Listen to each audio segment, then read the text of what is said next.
اور ہم لوگوں کو مصیبت میں دیکھ کے ہنسیں. کسی کی بیٹی کا اچھا رشتہ ہے تو وہاں جا کے بڑھا دیں. کسی کے بیٹے کا اچھا رشتہ ہے وہاں جا کر کے کان بھر کر کے جھوٹ فساد لگا کر کے رشتہ ختم کروا دیں. کسی کو اچھی جگہ کی نوکری مل رہی ہو وہاں جا کر کے معاملے کو ختم کرا دیں. لوگوں کے دلوں سے اللہ کا خوف گیا کہاں؟ یہ مچھی گوشت ٹوپی داڑھی صرف یہ اسلام نہیں ہے. اسلام کی اصل تعلیم یہ ہے. داڑھی کی اہمیت اپنی جگہ، ٹوپی کی اہمیت اپنی جگہ، غذاؤں کا معاملہ اپنی جگہ. حضور نے صحابہ کے دلوں کو یوں پاک فرمایا، ان کے دل میں لوگوں کا درد پیدا کیا، لوگوں کی محبت پیدا کی، لوگوں کا پیار پیدا کیا. لیکن لوگ گئے کہاں؟ فرمایا جو لوگوں کو مصیبت میں دیکھ کے خوش ہوتا ہو اس کی عبادت چھٹے آسمان پہ چلی جائے تو بھی رد کر دی جاتی، اس کے منہ پہ مار دی جاتی. اس لیے کسی کو بھی تڑپتا ہوا دیکھو. لوگوں کو شراب میں دیکھ کر کے اس کی مزہ لیتے ہیں، ہنستے ہیں. مجھے تکلیف ہوتی ہے کہ شرابی ہے لیکن ہے حضور کا امتی. اور ایک بات یاد رکھنا، میں تو شرابی کا بھی مذاق اڑانے کا اس لیے قائل نہیں ہوں. آج شراب پی رہے، پتہ نہیں کل جام محبت نصیب ہو جائے. آج کا شرابی کل کا بشر حافی بن جائے. اللہ کو دن پلٹنے میں کیا لگتا ہے؟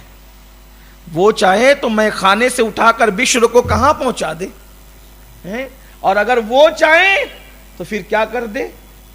سعد ابن ابی وقاص کے گھر میں پیدا ہوا امر سعد، اس کو جہنم کا کتا بنا دے. ابو لہب جیسے جہنم کے کتے کے گھر میں جنتی بیٹی پیدا کر دے. ابو جہل جیسے جہنم کے کتے کے گھر میں اکرمہ جیسا صحابی رسول پیدا کر دے. اللہ کی شان ہے. اس لیے کسی کو تکلیف میں دیکھ کے کبھی خوش نہیں ہونا. دعا کرنا اللہ کوئی ہو، دوست و دشمن کوئی ہو، اللہ اس کی مصیبت دور، اس کی تکلیف دور. اور پہلی بات تو کسی کو دشمن سمجھنا ہی چھوڑ دو یار. کیا دشمن لگائے؟ دشمن اپنا کون ہے پتہ ہے؟ ان الشیطان للانسان عدو مبین. جو سب سے بڑا دشمن ہے اس کے لیے تو بالکل ٹھنڈے بیٹھے ہوئے ہو جو تمہارے پیچھے لگا ہوا ہے. ارے بزرگان دین تو اس دشمن پہ بھی توجہ نہیں کرتے جو سب سے بڑا شیطان. وہ رابعہ بصری کا بڑا مشہور قول ہے نا، جب آپ عبادتوں میں مصروف رہتی تھی تو کسی نے کہا اماں رابعہ تو اتنی عبادت کرتے تو شیطان تجھے بہت ستاتا ہوگا.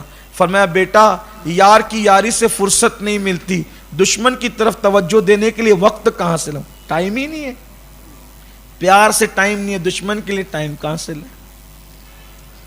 تو جو لوگ جیو جینے کا سلیقہ سیکھو، اور کسی کو مصیبت میں دیکھ کر تکلیف میں دیکھ کر کبھی خوش نہیں ہونا، ورنہ چھٹے آسمان سے اعمال واپس جائیں.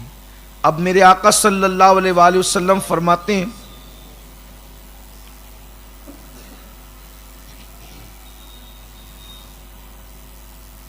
آقا فرماتے ہیں ایک بندہ وہ ہے جس کے اعمال 7ویں آسمان تک چلے جاتے ہیں. اس کے نام اعمال 7ویں آسمان پہ پہنچتے ہیں تو 7ویں آسمان کا فرشتہ کہتا ہے رکو ٹھہرو، اور اس کا اعمال نامہ بھی اس کے منہ پہ مار دو، یہ قبول نہیں ہوگا، میں آگے نہیں جانے دوں گا. تب وہ فرشتے سے پوچھا جاتا ہے بھئی یہ کیوں جب وہ اب رد ہو رہا ہے؟ تو وہ فرشتہ کہتا ہے یہ اس لیے نام اعمال کرتا تھا کہ اس کی نیکیوں کی وجہ سے شہر بشہر اس کی شہرت ہو، لوگ اپنی مجالس میں اس کا چرچا کریں، لہٰذا میں اس کے نام اعمال کو آگے نہیں جانے دوں گا. 7ویں آسمان سے صرف نام کے لیے جو عبادت کرتے تھے اس کے نام اعمال کی عبادتوں کی جو ہے وہ دفتر ہوں گے اس کے منہ پہ مار دیے جائیں گے. آج کل لوگ ہم لوگوں سے کہتے ہیں ذرا سا ہمارا نام لے لینا. اللہ کے بندو حضور حافظ ملت فرمایا کرتے تھے کام کرو نام خود بخود ہو جائے گا. صرف شہرت کے لیے، مجلسوں میں تذکرے کے لیے.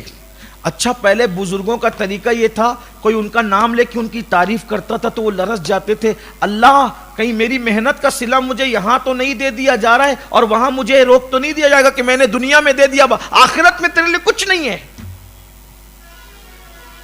اور یہاں عبادتیں اس لیے ہو رہی کہ لوگ ہمیں تہجد گزار کہیں. ارے رشتے جاتے تو ماں باپ کہتے میرا بیٹا تو نماز بھی پڑھتا ہے، میرا بیٹا نمازی ہے، دیندار ہے. یہ کوئی تعارف ہے؟ جو مسلمان ہوگا وہ تو نمازی ہوگا ہی ہوگا، جو مسلمان ہوگا وہ دیندار ہوگا ہی ہوگا. لیکن حالات دیکھے کیسے بدل گئے. تو ساتویں آسمان سے نام اعمال منہ پہ مارے جاتے صرف اس لیے کہ اس نے اس نیت سے عبادت کی کہ شہر بشہر شہرت ہو، لوگ اپنی مجالس میں میرا چرچا کریں. تو وہ ساتویں آسمان کا فرشتہ کہتا ہے میں اس کو آگے نہیں جانے دوں گا. پھر اللہ کے رسول علیہ السلام فرماتے ہیں ایک بندہ وہ ہے جس کے نام اعمال عرش تک پہنچ جاتے ہیں. ساتوں آسمان کے فرشتے جو ساتوں فرشتے تھے اس کے نام اعمال کے ساتھ ساتھ جاتے ہیں کہاں تک؟ عرش تک جاتے ہیں. اور جب عرش تک جاتے ہیں ساتوں آسمان کے فرشتے لے کر اور اس آدمی کے لیے گواہی دیتے ہیں اے اللہ یہ اعمال نے ہمیں خوش کر دیا مولا، اس لیے میرے اللہ تو ان اعمال کو قبول کر لے. یعنی وہ کتنا خوش نصیب بندہ ہے کہ جب اس کے نام اعمال نہ وہ غیبت کرنے والوں میں تھا، نہ وہ خود پسندی کرنے والوں میں تھا، نہ گھمنڈ کرنے والوں میں تھا، نہ لوگوں کو مصیبت میں دیکھ کے خوش ہونے والوں میں تھا، نہ شہرت کے لیے عمل کر، ہر معاملے میں پرفیکٹ تھا. اس کے نام اعمال ساتوں آسمان سے کامیاب ہو کر وہ ساتوں فرشتے جو رد کر رہے تھے، لانتے کر رہے تھے، یہ کہہ رہے تھے کہ مغفرت نہ ہو، اب وہ سب ایک ایسا بھی بندہ اس سے متفق ہے اور اس کے نام اعمال کو وہ خود لے کے جا رہے ہیں عرش تک. اور نام اعمال عرش تک پہنچا اور اللہ سے کہتے اللہ اس کو قبول کر لے. تو ساتوں فرشتوں کی نظر جہاں تک نہ پہنچی، اب علیم بذات الصدور فرماتا ہے اس کے اعمال میں قبول نہیں کروں گا، اس کے اعمال میں قبول نہیں کروں گا. اللہ فرماتا ہے کیونکہ یہ مجھے خوش کرنے کے لیے نہیں کیے گئے. اور پھر اللہ فرماتا ہے اس پر ہماری لعنت ہو. اب تک تو فرشتے لعنت کر رہے تھے، اب اللہ لعنت کر رہا ہے، اس پہ ہماری لعنت ہو. تو فرشتے کہتے ہیں اللہ جس پہ تیری لعنت ہو اس پہ ہم سارے آسمان والوں کی لعنت ہو، ساتوں زمین والوں کی لعنت ہو، ہر لعنت کرنے والے کی لعنت ہو. اللہ اکبر. تو اللہ رد کر دیتا ہے. تو پوچھا جاتا ہے اللہ کیوں رد کر رہا ہے؟ اب تک تو ساتوں فرشتوں نے رد کیا تھا، بڑھنے نہیں دیا تھا، یہ تو سب طرف سے بڑھ کے آئے. اللہ کیوں رد کر رہا ہے؟ اللہ فرماتا ہے یہ ریاکار ہے، ریاکار. یہ میرے لیے عمل نہیں کرتا، یہ دکھاوے کے لیے کرتا ہے. مسجد میں نماز پڑھتا ہے تو انداز بدل جاتا ہے، لوگوں کے درمیان بیٹھتا ہے تو انداز بدل جاتا ہے، تنہائی میں پڑھتا ہے تو انداز بدل جاتا ہے، لوگوں کے سامنے کھائے گا تو الگ انداز سے، اکیلے میں کھائے گا تو الگ انداز، لوگوں کے سامنے بیٹھے گا ایسی خوبصورت سریلی آواز بنا بنا کر جچے تلے الفاظ میں باتیں کرے گا، اور جب اکیلا ہوگا تو بیوی کو ماں بہن کی نکالے گا. تو یہ ریاکاری تو ہے نا، دکھاوا کرتا ہے ریا. اللہ لعنت کر رہا ہے. کیا تماشا بنا رکھا ہے لوگوں نے. اعمال کس لیے؟ اور ریاکاری کے لیے. اللہ لعنت کر رہا ہے، اللہ لعنت فرما رہا ہے. جب اللہ کی لعنت کی بات آئی، ہائے ہائے، حضرت معاذ ابن جبل رونے لگے. عرض کی یا رسول اللہ میں کیا کروں؟ جب اعمال کی قبولیت کے لیے اتنے گھاٹیاں ہیں، 7 آسمان سے جانا ہی مشکل ہے، پھر آسمانوں سے گزر کے چلی گئی، عرش تک پہنچ گئی، تو ریاکاری. اور ریاکاری جو ہے چونٹی کے پیر سے بھی زیادہ باریک ہے. اب ریاکاری کیا ہے تھوڑا اس کو سمجھ لیں. ہو سکتا کہ کچھ آپ کو اللہ سمجھا دے، کہ اللہ آپ کے دماغ میں ڈال دے، میرے دماغ میں ڈال دے. آپ نماز پڑھ رہے ہیں اکیلے، اللہ کے لیے پڑھ رہے ہیں، سلام پھیرا یا نماز ہی میں کوئی آ گیا تو ایسا لگا یار اچھا وہ آ گیا، دیکھو دیکھ رہے، تو اس کو سمجھنا چاہیے نا کہ میں نمازی ہوں. آپ کا شمار ریاکاروں میں ہو. استنجا کر کے نکلے، وضو کر رہے تھے کہ اچانک ذہن میں خیال آیا چلو باوضو رہنا سنت ہے. جو باوضو رہتا ہے اللہ کے قلعے میں رہتا ہے. وضو کرتے کرتے خیال آیا، دوست بیٹھا ہے سوچ رہا ہوگا یار دیکھو یہ فلاں تو باوضو رہتا ہے، بڑا نیک آدمی. آپ کا شمار ریاکار. اللہ لعنت کر رہا ہے. یعنی عمل جو کرتے نہیں وہ تو برباد ہی ہے، جو کرتے ہیں شیطان ان کو ریاکاری سے برباد کر. گھر میں بیٹھیں گے تو گانے سنیں گے، غزلیں سنیں گے، اور لوگوں کے درمیان بیٹھیں گے تو ہاتھ میں تسبیح لے کے بیٹھ جائیں گے تاکہ لوگوں کو پتہ چلے کہ ہم کچھ ہیں۔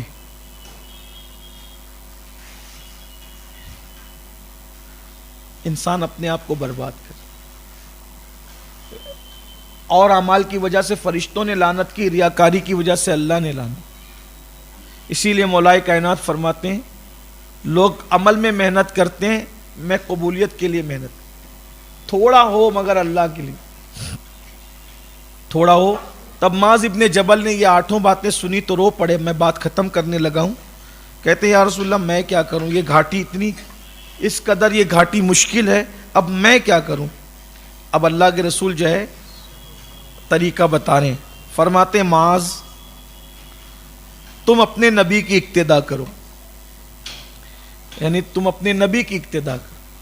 اس کا مطلب میں آپ کو بالکل کھلے طور پہ واضح بتا دوں، آئیڈیل نبی کو بناؤ، حضور کو بناؤ، حضور کی زندگی پڑھو، حضور کی سیرت پڑھو، حضور کو آئیڈیل بناؤ تاکہ آپ ان ساری چیزوں سے نکلو۔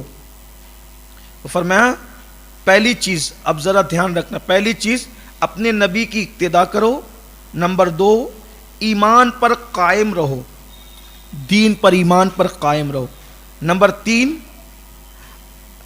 عمل تھوڑا ہی کرو، عمل تھوڑا ہی کرو مگر اپنے بھائیوں کے خلاف، مسلمانوں کے خلاف زبان مت کھولو۔ آ گئی نا وہ بات جو میں نے شروع میں کہی تھی، کسی کے خلاف غیبت نہ کرو، عمل تھوڑا کرو، کم کرو گے چلے گا۔ اس وقت تو پوری دنیا کی نگاہ کس کی طرف ہے؟ عمل زیادہ، عمل زیادہ۔ حضور فرما رہے عمل میں تقصیر ہو چلے گا، عمل میں کمی ہو چلے گا، اپنے مسلمان بھائیوں کے خلاف بولنا بند کرو، ان کے خلاف نہ بولو، کوئی بات نہ کرو۔ حضور فرما رہے نمبر 1 نبی کی اقتدا کرو، ایمان پر قائم رہو، عمل تھوڑا کرو مگر اپنے بھائیوں کے خلاف زبان نہ کھولو، اپنے بھائیوں کی مذمت کو اپنے تقدس کا ذریعہ نہ بناؤ، یعنی دوسروں کی برائی کر کے اپنی آپ کو مقدس نہ کہو۔ مطلب کیا؟ ارے وہ تو باوضو نہیں رہتا، الحمدللہ فقیر کی تو عادت باوضو رہنے، اس کو گرا دیا، خود کو بڑا کر دیا، کہا یہ نہ کرو۔ ارے وہ تو جماعت سے نماز ہی نہیں پڑھتے، الحمدللہ یہاں تو 30 سال ہو گئے، کبھی ہماری تکبیر اولیٰ بھی فوت نہیں، کہا یہ نہ کرو۔ اگر اللہ تمہیں توفیق دے رہا ہے تمہارا مقدر ہے، لیکن دوسروں کو مذمت نہ کرو، اگر اللہ نے مقام دیا ہے تو مذمت نہ کرو۔ فرمایا اپنے بھائیوں کی مذمت کر کے اپنے تقدس کا ذریعہ نہ بناؤ۔ پھر فرمایا اپنے بھائیوں کو گرا کر بلندی حاصل نہ کرو۔ دیکھ لو اگر آخرت کو برباد ہونے سے بچانا ہے، اس خدا کی عزت کی قسم، اگر کروڑوں روپیے لے کر کے کوئی بندہ یہ باتیں دے تو سستی ہے، کیونکہ اس میں آخرت کا بھلا ہے، اور میرے آقا علیہ السلام نے مفت میں دیا۔ میرے امام کہتے ہیں وہ تو نہایت سستا سودا بیچ رہے ہیں جنت کا، ہم مفلس کیا مول چکائے، اپنا ہاتھ ہی خالی۔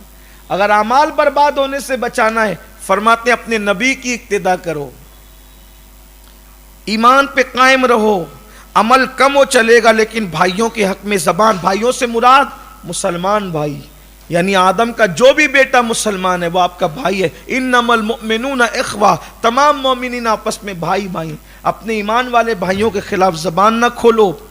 اور پھر فرمایا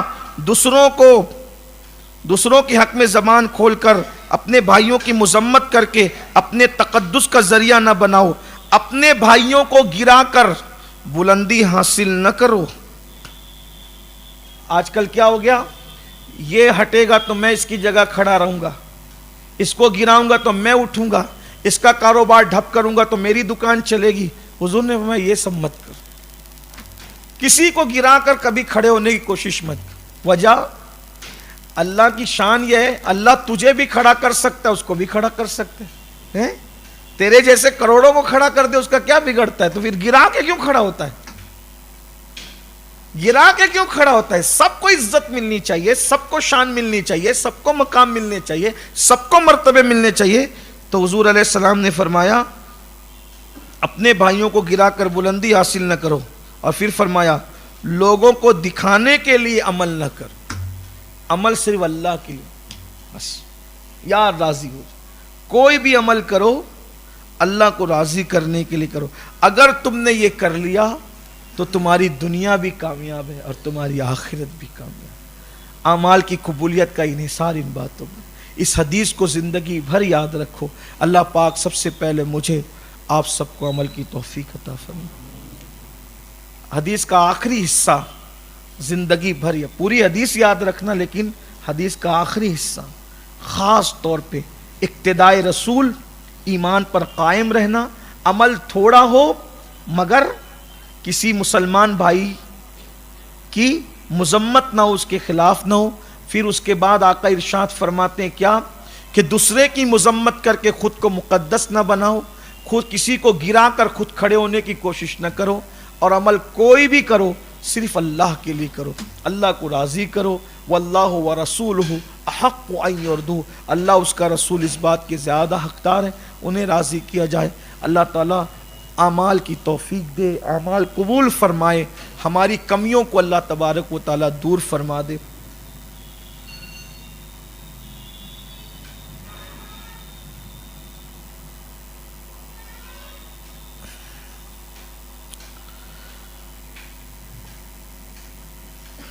کیا سوال تھا پچھلے سال؟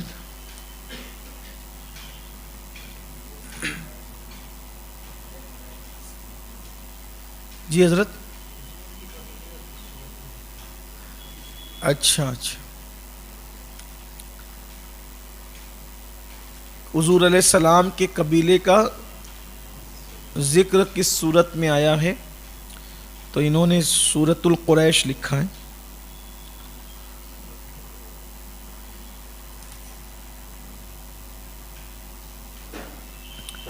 1، 2، 3 دسمبر کو سنی دعوت اسلامی کا سالانہ سنی اجتماع وادی نور آزاد میدان میں ہو رہا ہے.